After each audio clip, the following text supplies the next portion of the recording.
할렐루야. 목요일 아침 오신 성도님들을 환영 축복합니다. 우리 서로 인사하실까요? 반갑습니다.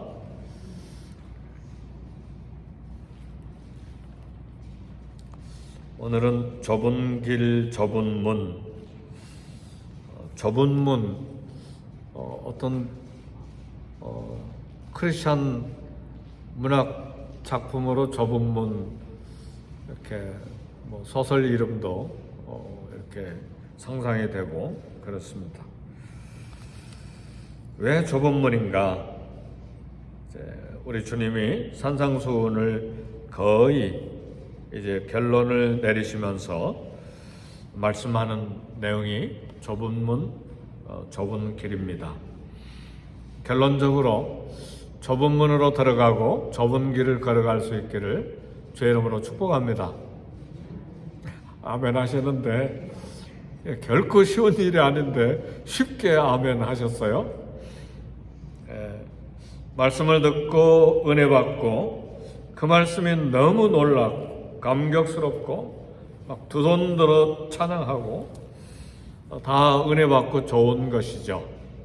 너무 좋은 것이에요.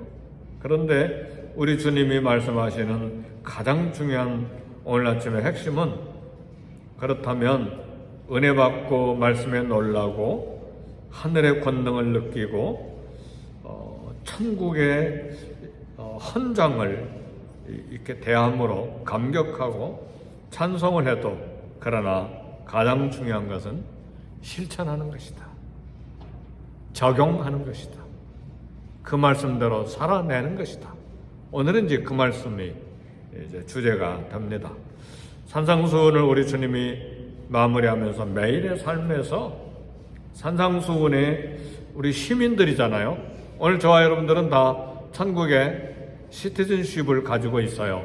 근데 그 시민권을 가진 자로서 매일의 삶에서 우리의 성격, 성품, 기질이 그 산상수훈의 말씀대로 이렇게 드러나기를 원하시는 결론적인 말씀이에요. 그러니까 주님의 뜻은 이거예요. 산상수훈 설교를 듣는 것만으로 의미가 없다. 어떻게 살 것인가가 중요하다. 우리가 크리스찬이라고 하는 이름을 가졌는데 나는 기독교인입니다. 그게 중요한 것이 아니라 기독교인으로 살아가는 삶이 중요한 것이죠. 이건 평생에 우리가 나 자신과 함께 싸워나가야 될 일이고 씨름할 일이에요. 그래서 사도 바울도 씨름이라고 하는 단어를 서신서에 썼는데 그게 영어 성경에 보니까 레슬링 그런 단어로 소개된 것 같아요. 그리고 허공을 치는 것 같지 아니하고 이건 박싱입니다. 박싱, 권투. 우리를 얼마나 참 씨름해야 되는, 막 땀을 전심을 다 쏟아서 씨름하고 자신을 치되, 박싱하는데 권투 선수가 칠 때는 어디를 칩니까? 급소를 치잖아요. 그러니까 우리의 급소를 쳐야 된다 그 말이에요. 각자 급소가 있잖아요. 우리의 급소는, 영적인 급소는 약한 부분입니다.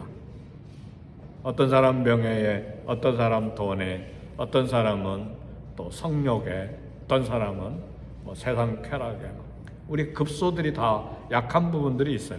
어떤 사람은 돈에는 강한데 또 정욕에 약할 수도 있고, 또 어떤 사람은 명예는 좀 그런데 다른 건 또 강하기도 하고, 이렇게 약점들이 있는데 우리 주님이 오늘 주신 교훈은 폭이 좁은 길, 좁은 문으로 들어가라는 말씀이에요. 넓은 문, 넓은 길에는 수많은 사람들이 파도처럼 밀려가니까 우리도 그렇게 그 길로 가자. 많은 사람들이 가니까 꼭 말씀 따라서 그 좁은 길로 가냐. 이 세상 사는데 많은 사람들이 걸어가는 길, 그 정도 걸어가는 건 당연하지 않냐. 그것이 아니라 좁은 문으로 들어가서 좁은 길로 걸어가라는 말이죠. 그 길로 가면 딱 만나는 분이 있는데 누구냐? 저 앞에 예수님이 먼저 걸어가고 계시는 거예요. 할렐루야. 우리 주님이 걸어가신 길을 우리가 따라서 걸어가는 것입니다. 이것이 기독교인의 삶인데, 사랑하는 성도 여러분, 처음에는 좁은 문으로 들어가서 나중에는 그 길이 쉬워져서 넓어지는 것이 아닙니다. 아니면 넓은 문으로 들어가는데 나중에 길이 좁아지는 것도 아니에요. 기독교인의 삶은 문도 좁은 문이고 걸어가는 길도 계속 끝까지 좁은 길입니다. 이것이 기독교인의 삶이에요. 처음에는 고된 고통, 갈등, 연단, 훈련, 그 다음에 나중에는 두 손 뻗고 두 발 뻗치고 잠자도 괜찮겠지. 그랬다가는 안 됩니다. 왜요? 사단은 어린애들은 청년들은 심하게 훈련하고, 그리고 연세가 많아지면 사단은 건드리지 아니하고, 그런 게 아니잖아요. 처음부터 마지막 순간에 넘어지게 만들잖아요. 인생이 다 살아온 헌신과 봉사와 충성된 신실한 순결한 삶을 사단이 마지막에 무너뜨린다 그 말이죠. 그러니까 나중이 더 얼마나 중요한 것입니까? 많은 목회자들이요, 사력을 다해서 사역하다가 마지막에 무너지는 사람들이 많아요. 참 얼마나 두려운 것입니까? 그래서 저는요, 반복해서 기도하는 게, 주여 제발 주님과 인티머시가 있게 해주세요. 매 순간에 주님 생각하면 따뜻하고 감사하고 감격하고 기쁘고 즐겁고 포근하고, 하여튼 주님과 친밀함. 남편과 아내가 친밀함이 없어지면 밥 먹었어? 그걸로 끝나버리잖아요. 하루 대화가. 그러잖아요. 친밀감이 있으면 마음을 내놓고 대화하고 그러잖아요. 저도 잘 못하지만 아내가 웃고 있는지 모르겠어요. 그게 인티머시잖아요. 인티머시. 그러니까 주님과 함께 끊임없이 친밀감이 있는지, 어디서 첫사랑 은혜가 떨어졌는지 굉장히 사력을 다해서 찾아내야 되고, 두 번째는 궁극적으로 공헌하는 거예요. 목회자로서 우리 교회 앞에, 선교사로서 선교사들 앞에, 그리고 부모로서 자녀들 앞에, 가족 앞에, 그리고 하나님 앞에 이 인생이 궁극적으로 공헌해야 되겠는데, 이런 모든 것보다 가장 중요한 건 삶을 잘 끝맺음하는 것입니다. 이게 가장 중요해요. 그걸 선종이라고도 말하고 유종의 미라고도 말하고, 하여튼 삶을 잘 마치는 거예요. 이게 얼마나 중요한지 몰라요. 아니, 대통령이 되면 뭐합니까? 백삼사에 가는데 지금도 땅에 묻히지 못하고 자녀들이 이게 단지에다가 이렇게 담아두고 있대요. 우리 전 대통령. 이게 얼마나 가슴 아픈 일입니까? 아직도 무덤을 못 찾고 단지에 뼈가 가로로 있으니 얼마나 고통스러운 일이에요. 그러니까 삶을 잘 끝맺음하는 게 얼마나 중요한지 몰라요. 그러려면 좁은 문으로, 그리고 좁은 길로 계속 걸어가야 합니다. 첫 번째로, 너무 좁은 문이기 때문에 문제는 많은 물건을 몸에 지니고 들어갈 수가 없어요. 좁은 문이니까. 베들레헴에 가면 예수 탄생교회가 있는데 2번 갔어요. 황제, 왕비도 전부 다 고개를 숙이고 들어가야 돼요. 왜 그런 줄 아세요? 들어가는 입구가 딱 나타났어요. 그래, 저라도 이렇게 들어가면 빵! 머리 부딪혀야 돼요. 그게 주님 탄생교회예요. 돌로 된 큰 교회인데 문은 좁아가지고 이 키 작은 저도 이렇게 엎드려 들어가야 돼. 엎드려라. 좁은 문이다. 교훈이 있는 거예요. 일부러 그렇게 만들어 놓은 거예요. 그래서 뒤에 남겨두고 갈 물건이 무엇인가? 군중의 인기예요. 많은 사람의 박수갈채. 얼마나 유혹인지 몰라요. 그래서요, 언젠가도 말씀드렸지만 오스기니스라고 하는 유명한 분이 쓴 소명이라는 책에서 그분이 그런 이야기를 했어요. 참 유익한, 우리 사역자들이라면 유익한 이야기입니다. 우리 소명자들은, 사명을 가진 사람들은 하나님 앞에서 일하는데 대중의 인기와 박수갈채를 받기 위해서 무리 앞에서 일하지 말고 유일한 청중은 듣는 사람이에요. 유일한 청중 한 분 하나님 앞에서 헌신하는 것이다. 쉬운 일이 아니잖아요. 그래서 우리 예수님 그렇게 하셨어요. 5,000명이 모이는데도 왕으로 삼으려고 하니까 다 흩어보내버리고 혼자 산에 가서 밤새도록 기도하셨어요. 그리고 갈릴리 바다로 걸어서 가셨죠. 나중에 풍랑 맞은 제자들의 배를 보시고. 그렇죠. 늘 혼자 걸어가신 거예요. 좁은 문으로 들어가라고 하는 것은 거대한 자존심, 자만감, 자아를 문 밖에 두고 떠나는 거예요. 자아, 자만심, 자존심, 이게 얼마나 큰지 몰라요. 그래서 우리 주님이 산상수훈에서 이야기하신 거예요. 눈은 눈으로, 이는 이로 요구하는 보복정신 내려놓고 누구든지 내 오른팔 찍어든 때리거든 왼편도 돌려대고 누구든지 너를 억지로 오리로 가게 하거든 그 사람과 심리를 동행하고 속옷을 가지고자 하는 자에게 겉옷까지 내어주고 이게 좁은 문, 좁은 길로 가는 길인데 문제는 와 대단한 교훈이고 정말 정신 차릴 수 없는 엄청난 말씀이구나. 은혜 받는 게 중요한 게 아니라 실천하는 게 중요하다. 그래서 지금 적용해라. 그렇게 삶을 살아내라. 그 이야기예요. 우리 주님이 하시는 말씀. 너희 원수를 사랑하여 너희를 박해하는 자를 위해 기도하라. 이것도 사력을 다해서 가능한 거예요. 해야 가능한 거예요. 원수를 축복하고 저주하지 말라. 가능합니까? 생각만 해도 막 혈기가 목까지 올라오는데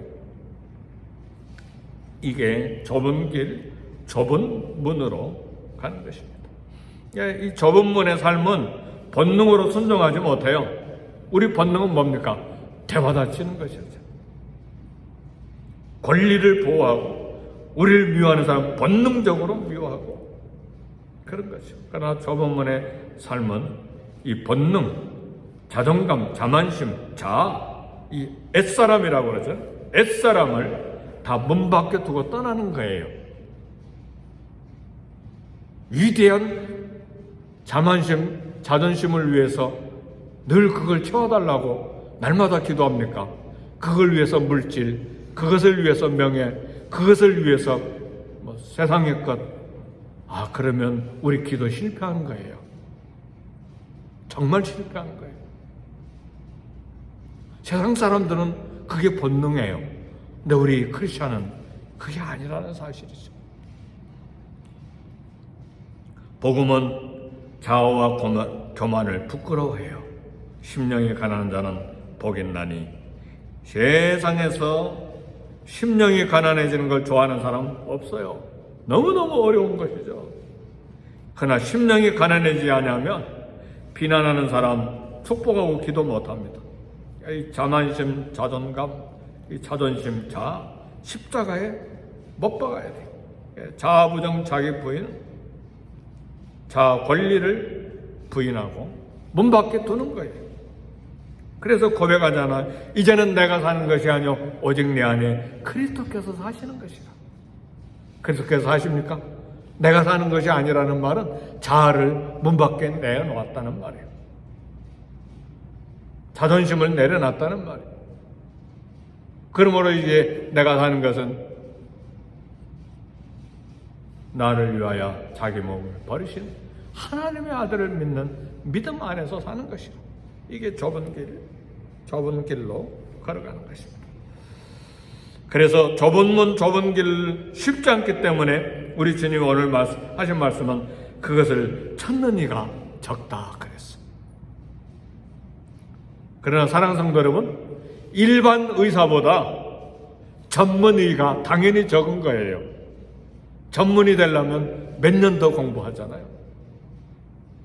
일반 직공보다 숙련공이 적은 거예요. 숙련공이 되기 위해서는 몇십 년을 더 일해야 되는 거예요. 일반 직공보다. 기독교인의 삶도 높고 놀라운 삶이기 때문에 좁은 문, 좁은 길 찾고 걸어가는 이가 적다는 말이죠.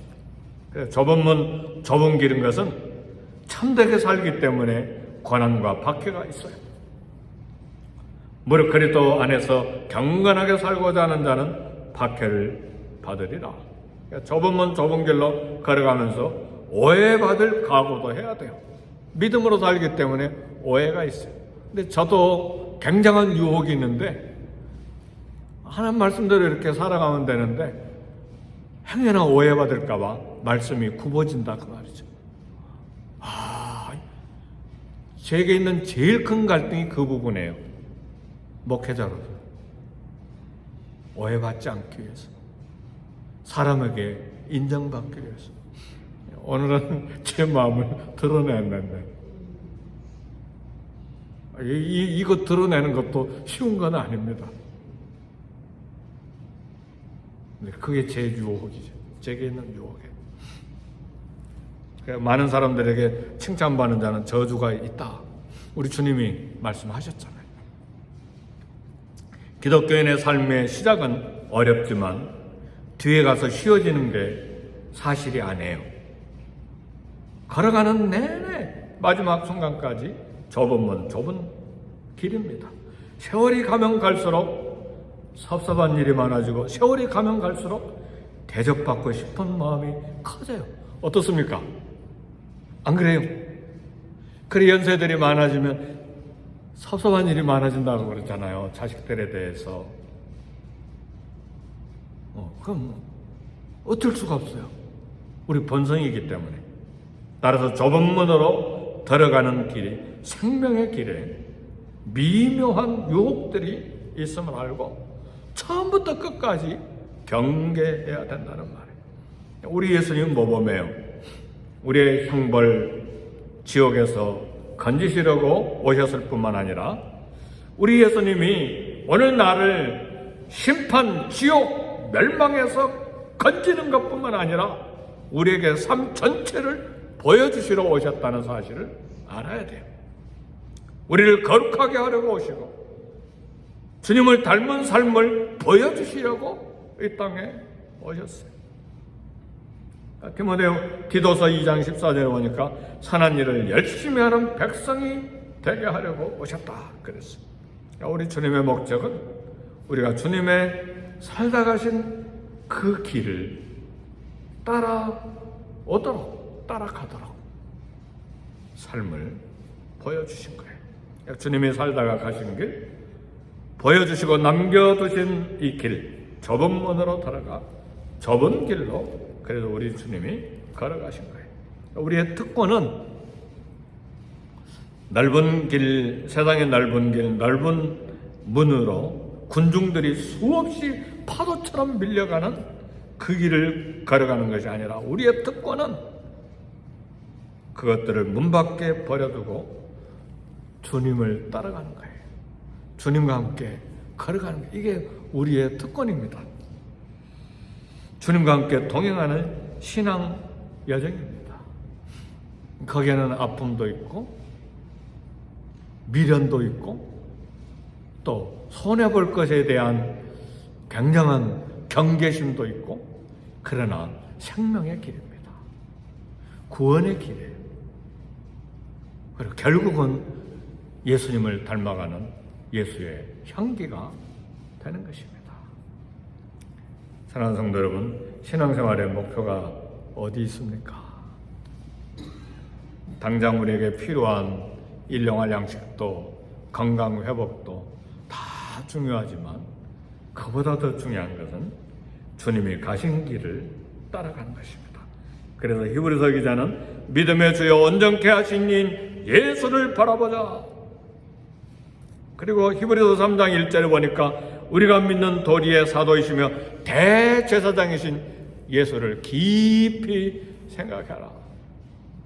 그래서요, 사랑하는 성도 여러분, 항상 예수님을 생각하고 하루에 1시간에 한 번이라도 예수님 생각해야 돼요. 한국에 유명한 유기성 목사님 계시는데 늘 예수님을 닮아가도록 이 경건일기 쓰고 끊임없이 예수님을 닮아가도록 이야기를 했는데, 이분이 어디서 이런 신학적인 사상을 가져왔냐면 프랭크 루박이라고 하는 아주 오래전 미국 필리핀 선교사님이 미국 우표에 최초로 나온 분이에요. 그분이 유일해요. 네. 그분이 1분 1초마다 예수님을 생각하는 그런 책을 많이 썼어요. 그분이 쓴 책을 5-6권 제가 다 샀는데 대단한 책이에요. 그래서 예수님 끊임없이 예수님을 생각하고 가요. 가정에서도 직장에서도 교회에서도 운전하는데도 주님을 봉사하는데도 예수님이 없이 봉사하고 헌신하는 경우도 많습니다. 선교사님도 또 마찬가지예요. 선교라고 하는데 막 뜨거운 열정, 불을 태워서 일하는데 그건 선교를 위한 것이지 예수님이 없어요. 그래서 나중에 번아웃 되는 거예요. 내 안에 예수님이 없어. 건물은 세웠는데, 대학교도 세웠는데 예수님이 없어. 왜 그랬냐? 선교의 불을 태웠기 때문에 그래요. 우리는 예수님의 불을 태워야 합니다. 어떻게 하면 예수님을 닮아 예수님의 향기가 날까요? 금식 기도하면 될까요? 철학기도 하면 될까요? 신비한 영적 은사를 체험하면 될까요? 아니에요. 주님이 걸어가신 좁은 문으로 들어가 좁은 길을 따라가는 것입니다. 오늘 자아와 욕심을 문 밖에 버려두고 좁은 문으로 들어가 좁은 길을 앞서가시는 주님을 계속해서 그 길을 따라가는 저와 여러분이 되시기를 주 여러분으로 축복합니다. 기도하겠습니다. 기도하실 때 주여 성령으로 충만, 말씀으로 충만, 은혜로 충만케 해주셔서 좁은 문으로 가시고 좁은 길을 평생에 가신 주님 길을 따라가는, 주님과 함께 동행하는 저희들이 되게 해주세요. 은혜를 베풀어 주세요.